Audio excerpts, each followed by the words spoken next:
তো এই ফাইনালে চলে আসলে শাকিব খানের রকস্টারের দ্বিতীয় গান আমাকে উড়িয়ে দাও।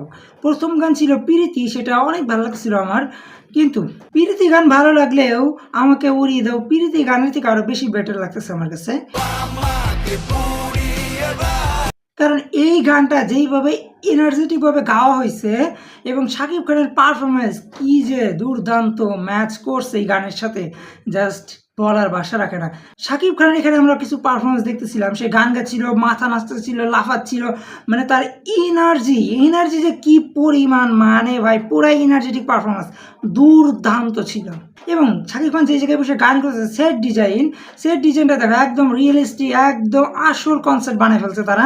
অনেকেই বলতেছিল যে এই মানুষগুলো দর্শকগুলো কিন্তু এআই দিয়ে বানানো হয়েছে, কিন্তু ভাই লাস্টের সিনটা তোমরা দেখতে পাচ্ছ, দর্শকের মধ্যে শাকিব খান শুয়ে পড়ছে, এখানে কিন্তু বোঝা যাচ্ছে এআই না রে ভাই, এআই না, একদম রিয়েলিস্টিক সব কিছু। কিন্তু পুরো স্টেডিয়াম ভরে যে দর্শক, অত মানুষ তো পসিবল না ভাই, ওইখানে তো কিছু বিএফএক্স সিজিআই কিছু তো ইউজ করা হয়েছে, তাই না? তো ওইখানে হয়তো ভাই কিছু বিএফএক্স কাজে লাগাইছে, এবং সামনে যেগুলো মানুষ আছে, সামনের সমস্ত মানুষ কিন্তু একদম রিয়েলিস্টিক। আমাকে উড়িয়ে দাও, আমাকে পুড়িয়ে দাও, আমাকে ভাসিয়ে দাও নীল আকাশে। তো এই যে লাইনটি, এই লাইনগুলো কিন্তু খুবই ক্যাচি। মানে তোমরা যে এই গান কয়েকবার শোনো, তোমাদের মুখে লেগে যাবে যে এই কয়েকটা লাইন তুমি বারবার বলতে থাকবা, দারুণ ক্যাচি এই কয়েকটা লাইন।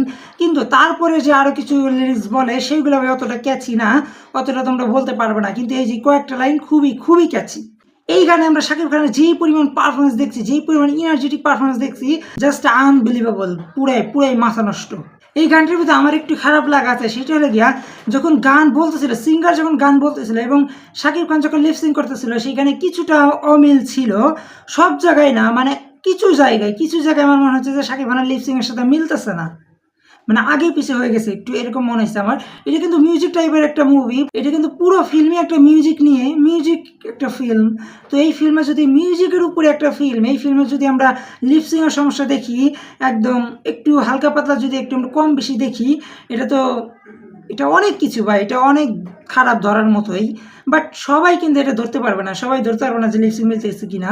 যারা অনেক বেশি খুঁটিয়ে দেখে, তারা কিন্তু বুঝে ফেলবে, তারা কিন্তু ধরে ফেলবে যে কিছু জায়গায় লিপসিং একটু সমস্যা হয়েছে। তাছাড়া ভাই এই গানটি দুর্দান্ত, বিশেষ করে শাকিব খানের পারফরমেন্স ছিল আগুন, মানে তার নাম আগুন, পারফরমেন্স দিছে আগুন, ঝরাইয়া দিছে। জাস্ট এখানে কোনো কথাই চলে না ভাই, শাকিব খানের পারফরমেন্সের কাছে কোনো কথাই চলে না। একদম রিয়েল রকস্টার যেভাবে এনার্জেটিক নিয়ে গানগুলো গায়, একদম রিয়েল রকস্টারের মতোই শাকিব খান গানগুলো গাইছে। শাকিব খানের লাফানো, শাকিব খানের সমস্ত অঙ্গভঙ্গি জাস্ট রিয়েল রকস্টারকে ছাড়াই গেছে, দুর্দান্ত। তোমাদের গানটি কেমন লাগছে তো অবশ্যই কমেন্ট বক্সে জানিয়ে দিও। আর আমাদের ভিডিওটি ভালো লাগলে অবশ্যই পেজটি ফলো করো, চ্যানেলটি সাবস্ক্রাইব করো, আমাদের সাথেই থাকো। টাটা।